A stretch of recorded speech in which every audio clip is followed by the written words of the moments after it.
Hello, welcome to the Film Society of Lincoln Center. My name is Nick Rapold. I'm the editor-in-chief of Film Comment, and this is another Film Comment free talk. What there's there to say about High Life? We love it. We put it on the cover. It's a wonderful film. It was in the New York Film Festival. I think it's just an amazing piece of work, from everyone involved. Please welcome Claire, Deni, and Robert Pаттinson. All right. Well, thank you both for coming out. I think the last time we had each of you here for a Film Comment event, Claire, we did a Q&A for Let the Sun Shine In last spring. And Rob, we had a screening of Good Time, a Film Comment screening.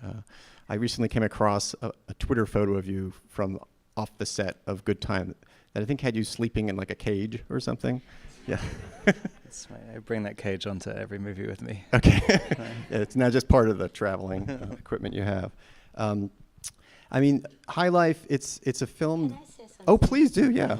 I think when you show this cover, it touched me a lot to see Robert with this cunning look, Now, it's such a beautiful cover. Oh, thank you. Well, thank you. Very It's a beautiful image. Yeah. It's a It's a beautiful actor, too. Yeah. We're just going to compliment you all day, yeah. It's interesting because the mood of the film is very seductive, but you never know which way it's going to break. It's a movie that's very much about, it's hard to escape it, that it's about death to a large extent. And life. And life, yeah. Is that something that ever felt kind of, oppressive, or is that just something you have to kind of steer into when you're stuck in space in that milieu? Yes. In a way, I was thinking all the time about people, because it's a nightmarish thing for me, people who are in a submarine, Oh, yeah. I always think this would be the worst place for me to be. And I know that sailor, they can stand it for 60 days, no more, something like that. And I thought, wow, in space. Yeah. Rob, did you ever get claustrophobic in the course of the filming? I don't know. I spend a lot of time just sitting in rooms by myself, and I feel like I can just sit in a hotel room and just let a week go by very, very, very easily. Yeah. I think with this being on a very contained set, it's quite kind of meditative after a while. I think when we did the first camera test, and just knowing that even the camera test was in the main corridor of the ship, and knowing that because all the lights were just on a rig in the ceiling, there weren't any really visible lights, and knowing that was how the light was going to be throughout the shoot, it was kind of, I don't know, it has a very strange effect on you having just one color light. It's like what's that artist, James, the light artist, James Turrell. Oh yeah. It kind of felt a lot of the time like. Yeah. It's true. I was once, I think in Seattle, visiting an exhibition, James Turrell, and I remember there was first the red room, the red experience, and it was really frightening. And then after the blue room, and in the blue room I wanted to stay for a long time. There was something not relaxing, but so cool, Yeah. Yeah. You mentioned I can stay in my room for a week, and I remember, or 2 weeks, and I remember a song I had always in mind. Even as years go by, I never forget that song from Beach Boy, In My Room. It's one of my favorite songs because I think in my room, like in your room, there is something nobody else but you know, something we need. But to be in a submarine or in a spaceship, it's not your room. It's a sort of space for everyone, Yeah. Yeah. I mean, it's a place where you are kind of confronted by yourself. There's no escaping you, and there's no escaping your memory. And confronted by the other, you know? Mm. You're not alone. In my room, it's something, just to hear that, I like it. Yeah. In my room. Yeah. It's a beautiful song. Is that also how you, in terms of like a creative process, do you really total solitude or? Yeah. Yeah. Yeah. It's a strange thing to say in my room, where it's a modern thing, I guess. Mm-hmm. There was a time where nobody could say in my room, Oh, right. Yeah. you know? Yeah. I mean, that's the thing about high life, is that it's a forced society. That like there's no being alone. There's no real chance to find yourself and to be your own being. And because they're all people that are very used to or have transgressed and maybe are kind of more habitually transgressors, there's no limits. There are no boundaries. I mean, that's something that's probably a useful force to work off of, the feeling that the characters might do anything. Yeah, I nod, but Yeah. I don't know if I should.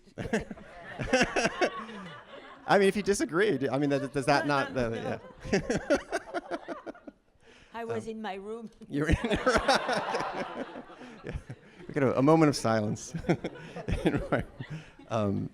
But this is a project that took a number of years to come into being. And I mean, when you were finally, shooting and it was actually happening, what was your biggest fear at that point? Once you were in that, what were some of your fears about the film you were embarking on? You mean me? Yeah. My fear was, there were a million fears. I thought maybe I've been waiting too long, maybe it's gone. But because of Robert being here with us, there with us to start the movie, and him trusting, I felt great, Yeah. I felt great, yes. Yeah. And Robert, how did you feel going into it? Because the movie it's very much like hitched to you, like I don't want to say too much since people haven't seen it, but it's kind of starts with you and sticks with you, even though there are other people there. In terms of fear, I mean. I feel like I have pretty much the same fear every single time I start a movie. I'll like my initial read of something, the initial kind of nexus of wanting to do it. I feel like I have a flash of exactly how I want to do it. I mean, the closer you get to shooting, and up until the day before you start shooting, when you have like the climax of going, not only I have no idea what I'm doing, but so you suddenly have this terrible fear it's going to be a disaster after. It's like always like the day before. I remember talking to Juliette Binoche a week before we started shooting. We went out to have lunch, and I just got myself into such a sort of tizzy about what I was supposed to be doing. And Juliette seemed so organized, and she'd got all her folder and notes everywhere and diagrams, and I'm like, what are these diagrams? Like, how do you like and I just had absolutely no clue. But I think you kind of realize it's sort of even with Claire's movies, even I can really love her movies and I wouldn't be able to describe essentially really what they're about. Like Beau Travail, like I wouldn't be able to. I don't know. I don't know what. And I think that's the whole point in it being a movie, is that you can't.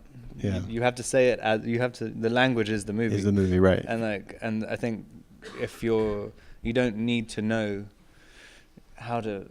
You don't need to have a very prescribed way of thinking before you start it. And I think with this, and once you kind of got onto the rhythm of the shoot, there was so many scenes where it's so much more intuitive and instinctive than anything else. Yeah.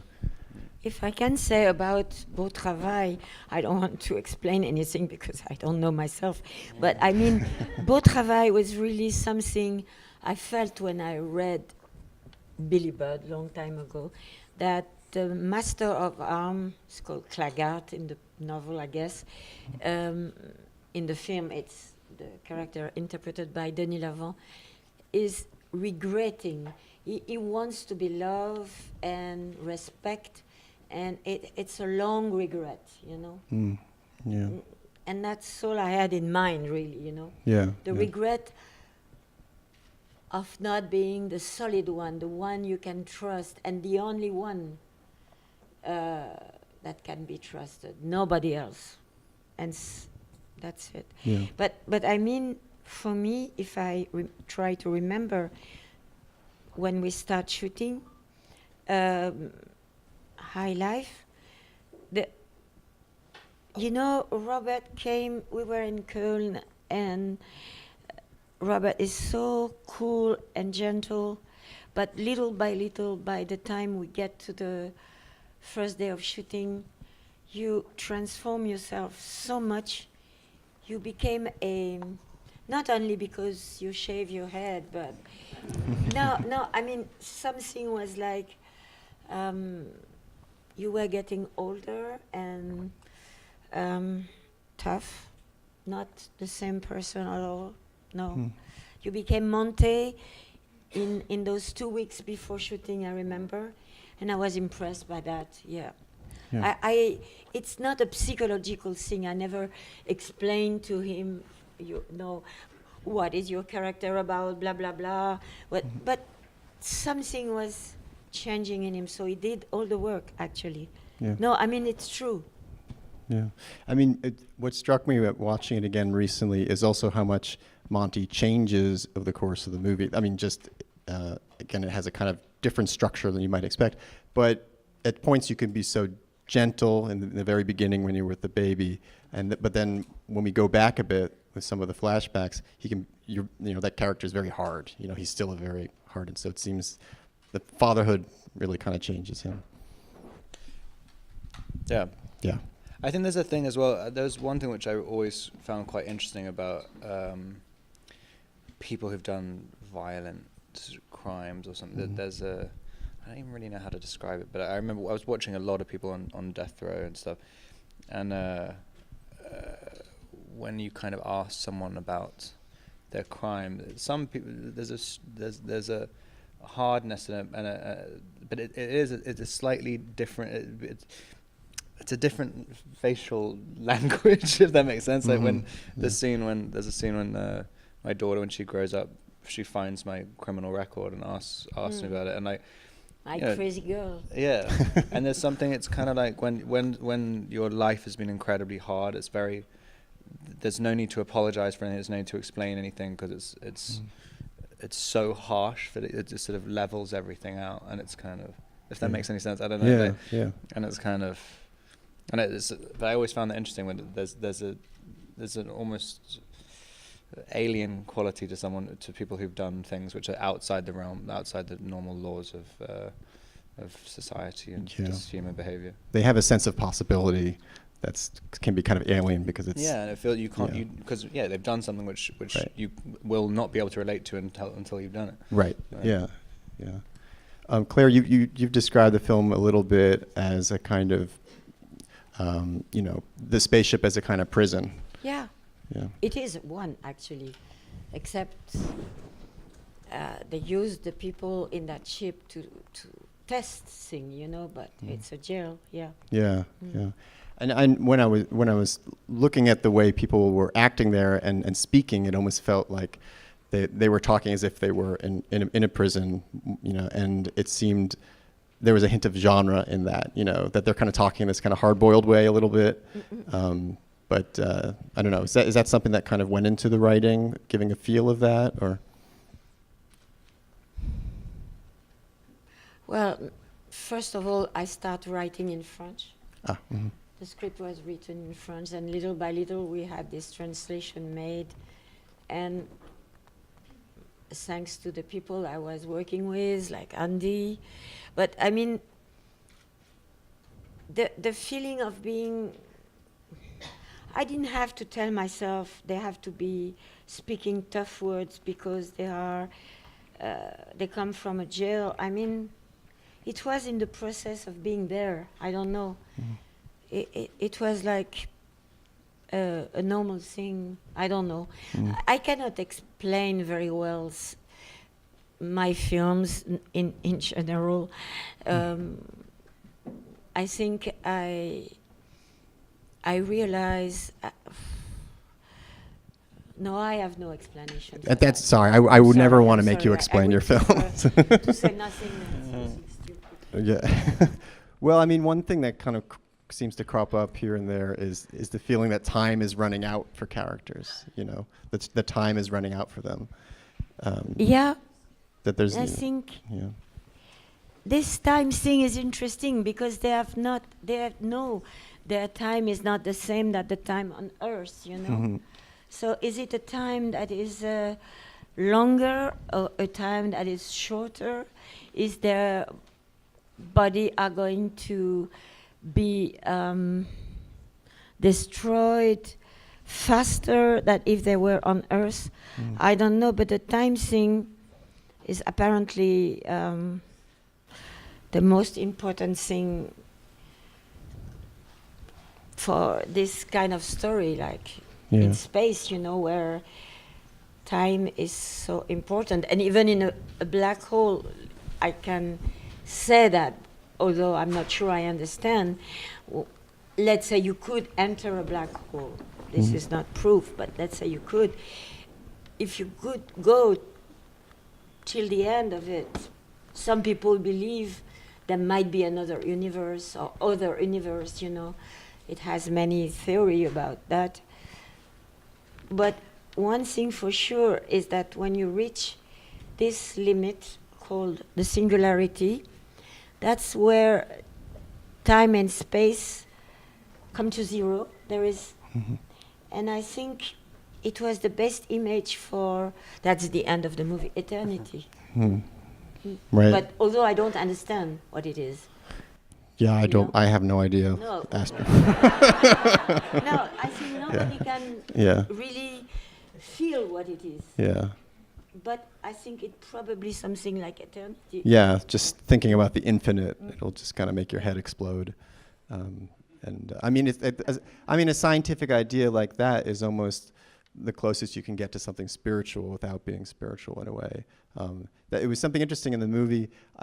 I love these scenes where you have to check in with the computer every whatever it is every day in order to be Every alive. 24 Every hours. 24 hours. It felt like some kind of secular prayer, you know. Yeah. You have to say everything, I don't know, that's going on. I Yeah.